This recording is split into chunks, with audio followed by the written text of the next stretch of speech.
Breaking news mga kababayan, eto na. Sumabog na si Senador Amy Marcos. Nagpasa po ng isang resolution sa Senado dito sa Senate of the Philippines na ipapaimbestiga itong mga pasabog ng mga sundalong Marines. 18 po ito mga kababayan na dahil nasasangkot po ang mga matataas na opisyal, lalong-lalo na po may 4 na senador na nakakubra ng mali-malitang pera. So ngayon mga kababayan, Tito Soto, mayayari dito. Ito ang sabi ng mga tao. Paano kaya sasagutin ni Tito Soto ito? Mga kababayan ko, pakinggan po natin si Manang Amy Marcos. Nako, mga kababayan ko, magugulat kayo dito. Ito na ang pasabog. Resolution number 317.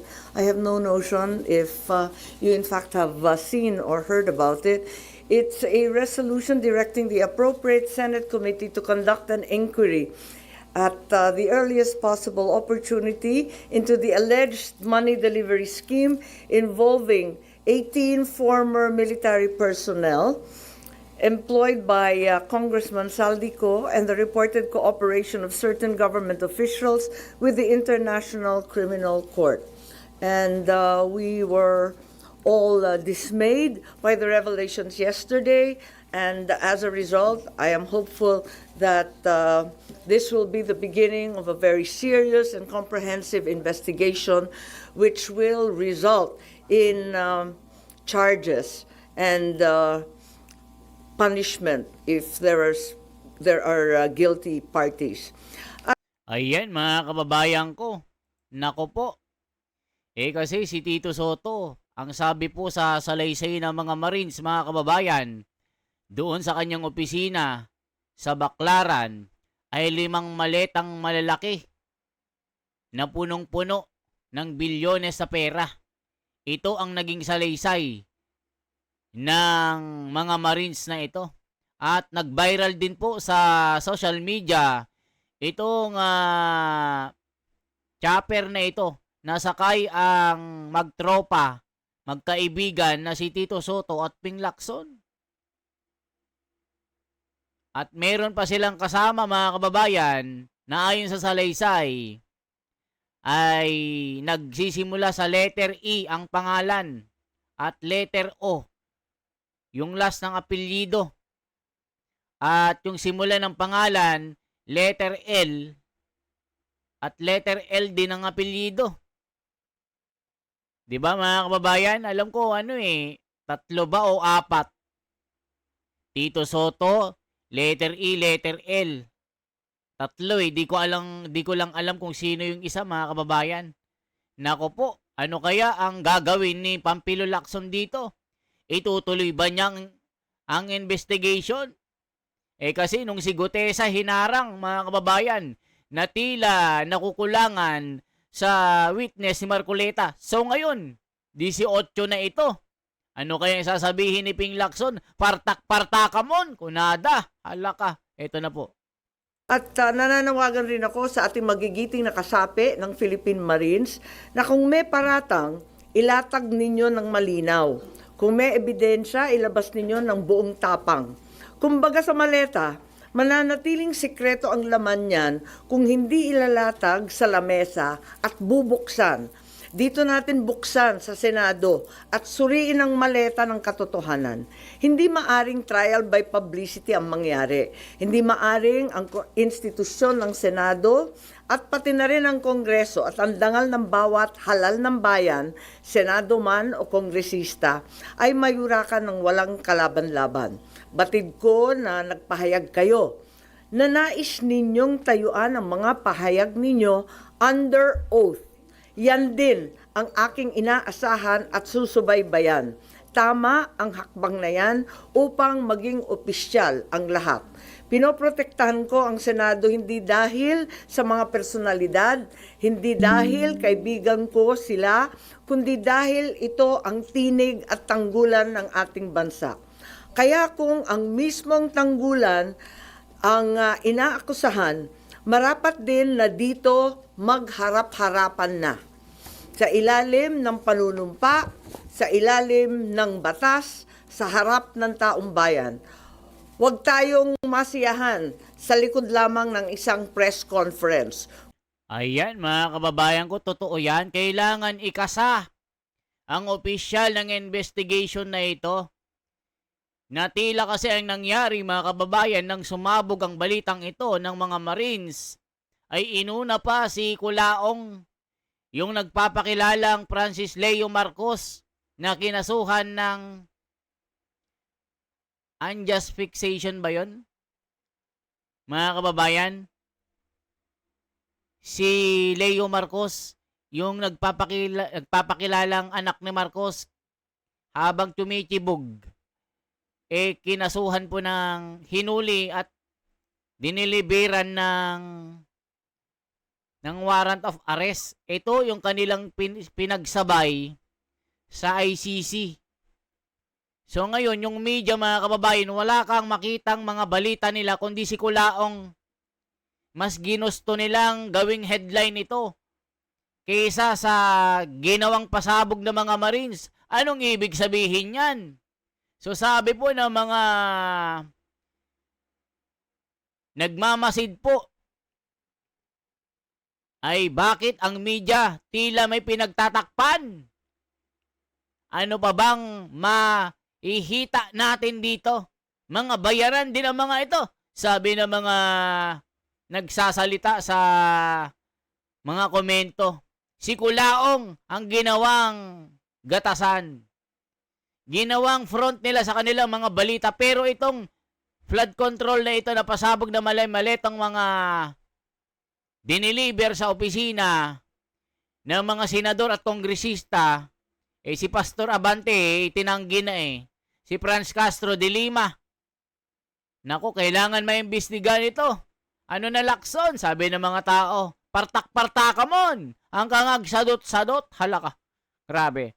Kung kayo'y tunay na naglilingkod sa katotohanan, magharapan tayo dito sa Senado. Ang Senado ay hindi tatakbo o tatalikod, lalo na kung may nadawit na hindi dapat. Sa aking mga kasama na senador, ito rin ang pagkakataon para linisin ang inyong pangalan at itindig ang dangal ng institusyon. Maraming salamat po.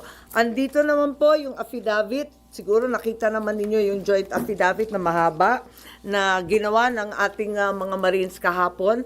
Ang balita ito ang karugtong ni Sergeant Gutesa at may susunod pang 12, 12 pang Marines na lalabas. Meron ring sasabihin. Tungkol dito, duty rin kay Congressman Saldico dati.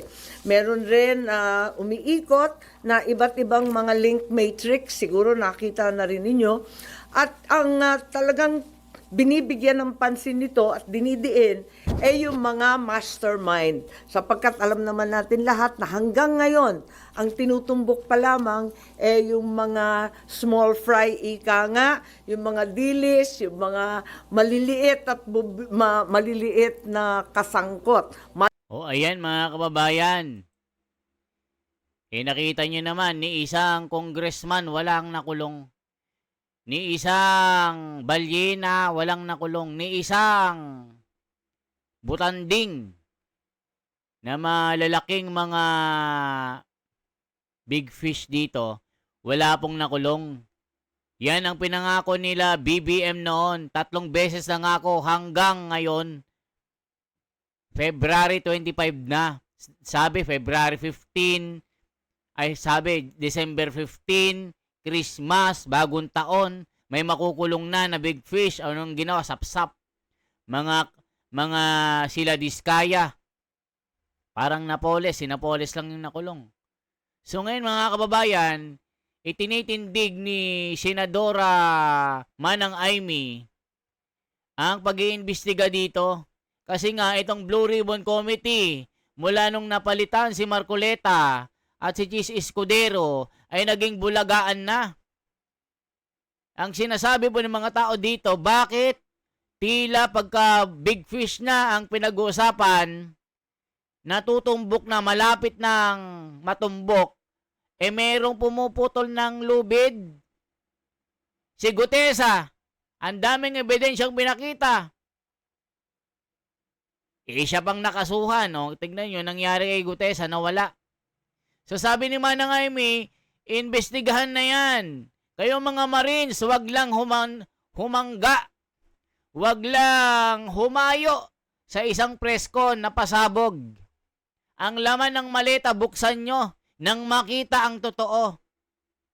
Kung hanggang pasabog lang kayo, naka-naka, magsisiwalaan din kayo. Gaya ni Orly Gutesa, bali-balita, dinala na doon sa abroad, sa Portugal, allegedly. So ngayon, ang kinakatakot ng taong bayan, baka naka-naka, itong mga Marines na ito maduwag. Sana wag naman. Wag niyong paasahin ang mga Pilipino na umaasa na merong magkakaroon ng hustisya. Nako po, Ping Lacson, gawin mo ng trabaho mo.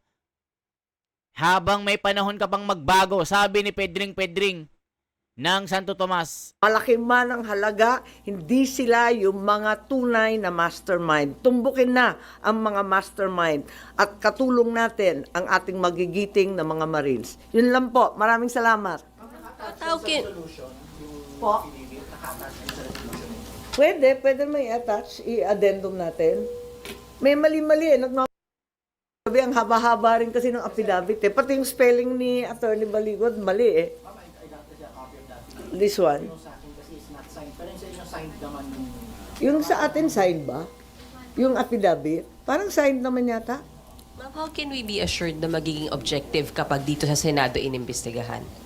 Well, palagay ko, makikinig naman ng lahat kapag dumating sila rito at kahit ano pang pagkukuble ang gawin, maririnig ng tao ng direktamente. Po. Ma'am, meron na po bang nagparating sa inyo na meron din silang concerns for their lives? Especially after nga po nung nangyari kay Sergeant Gutesa. Oo, hindi natin alam kung ano nangyari kay Sergeant Gutesa, pati yung kanyang pamilya nanganganib. Lahat itong mga Marines na to, matagal ko nang naririnig na nais lumabas, yun nga lang, nag-aalala sa kanilang buhay, ang trabaho at buhay din ng kanilang pamilya. Ayan mga kababayan ko. Gaya ni Marine Gutesa, mag-isa lang kasi nun. Sabi ni Blue Ribbon Committee Chairman na si Lacson, mag-isa lang kasi yan. Hindi credible yan, mag-isa lang Dapat merong kasama. Ngayon mo sabihin yan Ping Lacson. Tito Soto, isa ka na sa inaakusahan. Isa ka na sa mga nasa listahan na nakatanggap ng 5 malalaking maleta. At nakita pa kayo na sakay-sakay ng isang chopper na papunta ng Daet or galing Daet. Doon yung kanilang origin, ang destination nila flying to Sorsogon. Dalawa sila mga kababayan. Makikita rin ito sa post ni Pampilo Lacson. Nakita ko sa Google na account niya mismo ang nag-post dito sa picture na ito na sakay sila ng eroplano. At yung video mga kababayan na binablog habang nandun sila Ping Lacson at Tito Soto. Yun po yung kini-question ng tao kasi yung chopper na yon, doon isinasakay ang mga mali-maletang pera. Grabe talaga. Ma'am, if ever po mag-agree sila na humarap po dito sa Senado, Hindi ba can the Senate... nagvo-volunteer yung Attorney Levy kahapon? Opo. Na patawagin daw sila at handang-handa daw sila. Can the Senate offer them any protection po? I hope so. Karapat-dapat lamang na talagang protektahan sila. Ang mahirap sa Pilipinas kung tutuusin kung yung mismo pang whistleblower ang pinarurusahan Dapat may sadyang witness protection tayo. Ma'am, have you spoken with the majority about this? Are they also Wala, amenable? nagulanta lang talaga ako kahapon. Nagulat lang kaming lahat.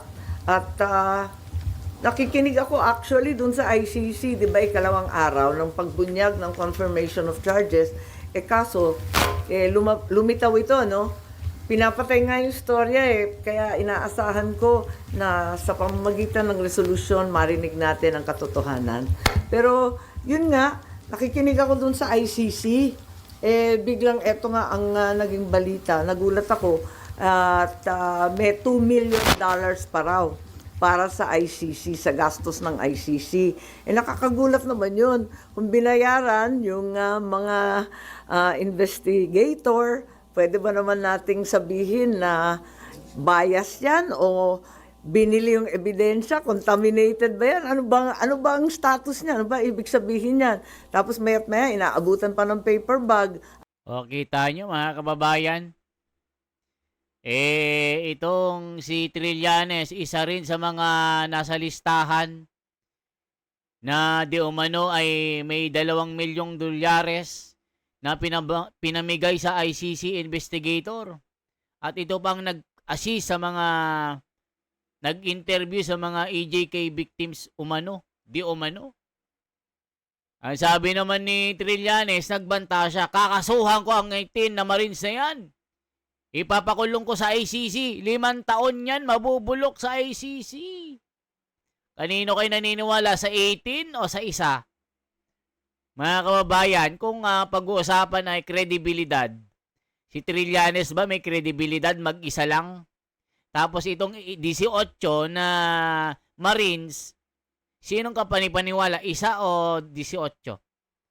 Mga kababayan na tinuturo siya. Nako, parang delikado po ito. So yan po ang ating balita mga kababayan. Ping Lacson, ang kahilingan ng taong bayan, investigahan na ito. At bakit nandun kayo sa chopper ni Saldico na ito ang ginagamit sa mga pagde-deliver ng mga mali-maletang basura na bilyones ang laman. At isa na po dyan si Tito Soto na ang kanyang opisina ay kumobra ng 5 maletang malalaki na kumikinang na bilyones na pera ng bayan. Ito, mga kababayan, disclaimer, mga allegation pa lang ito.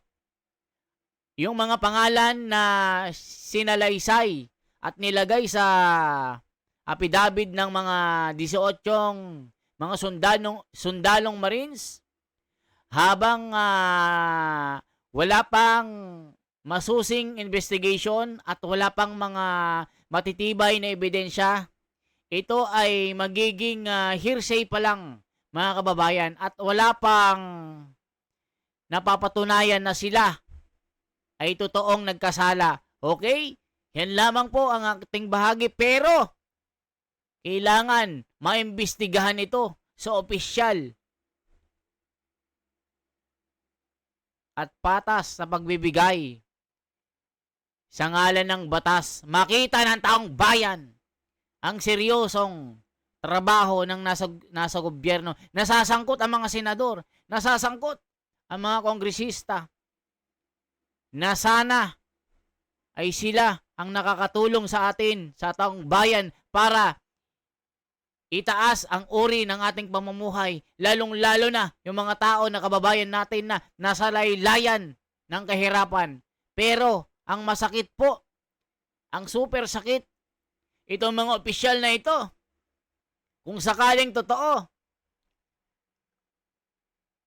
ang sakit-sakit, mga kababayan. Hanggang ngayon, umaasa po ang taong bayan na merong mananagot sa napakamalaking iskandalong ito na pagnanakaw sa ating bansa.